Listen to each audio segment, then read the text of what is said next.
wabarakatuh dan selamat siang.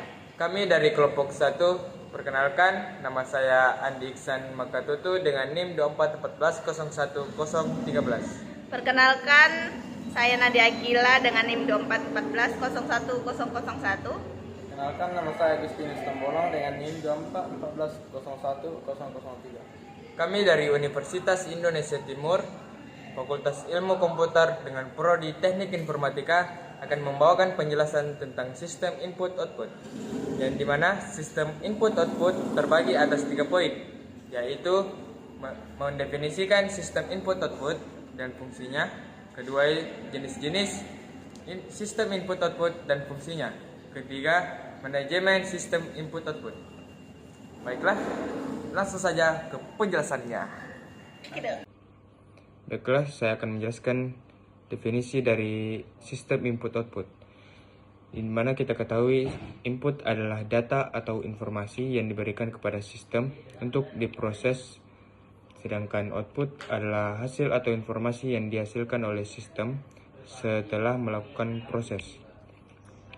Baiklah, definisi lebih detailnya itu input adalah data atau informasi yang dimasukkan ke dalam sistem, baik secara langsung oleh pengguna, misalnya melalui keyboard atau mouse, atau melalui perangkat lain. Input ini menjadi bahan baku yang akan diolah oleh sistem.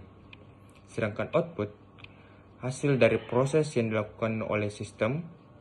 Output dapat berupa informasi yang ditampilkan di layar, suara yang dihasilkan oleh speaker, cetakan yang dihasilkan oleh printer, atau data yang disimpan oleh perangkat. Baiklah, fungsi dari input dan output.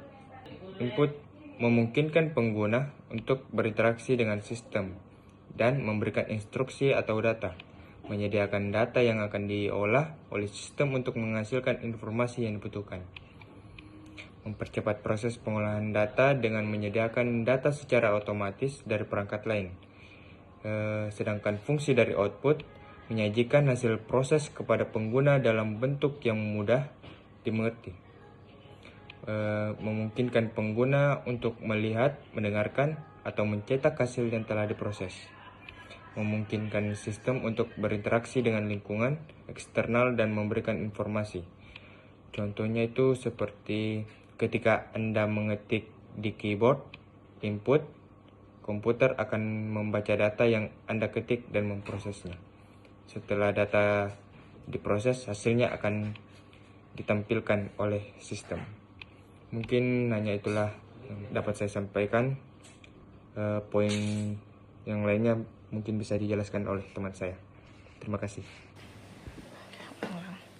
Baik, saya akan melanjutkan poin-poin kedua, yaitu jenis-jenis input, output, dan fungsinya. Yang pertama, jenis-jenis input.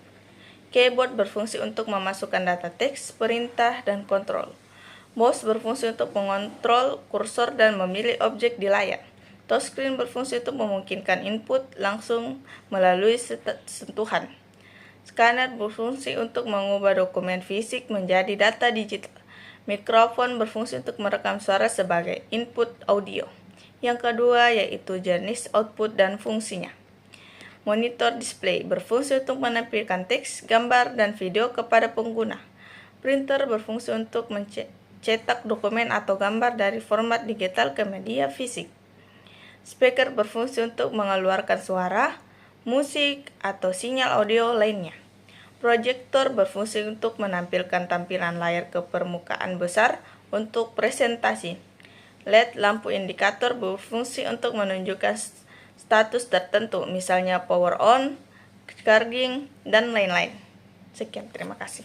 Baik, di sini saya akan menjelaskan poin ketiga, yaitu manajemen input-output. Manajemen input-output adalah proses yang mengelola komunikasi antara sistem komputer dan perangkat input-output. Manajemen input juga bagian dari sistem operasi yang bertanggung jawab mengatur komunikasi antara sistem komputer dan perangkat luar seperti keyboard, mouse, printer, hard drive, dan lainnya. Berikut beberapa poin tentang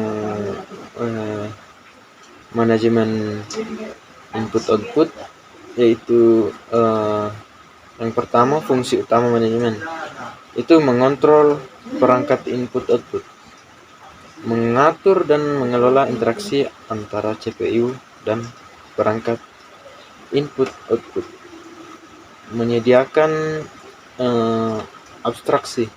Sistem operasi menyederhanakan akses ke perangkat keras dan menyediakan antarmuka standar untuk perangkat yang berbeda. Penjadwalan memprioritaskan permintaan input-output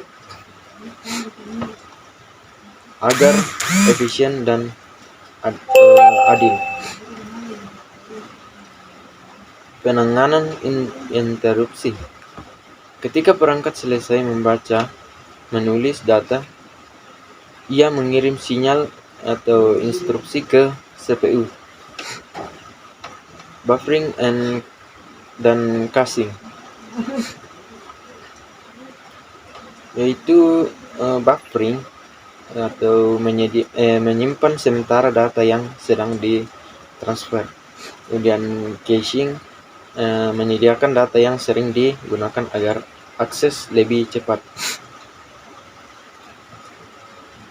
Spooling atau simulatan menyimpan pekerjaan input-output, misalnya dokumen yang akan dicetak ke dalam disk sementara menunggu giliran perangkat. Kemudian jenis perangkat input-output. Input atau keyboard, mouse, scanner, dan microphone. Output seperti monitor dan printer dan speaker.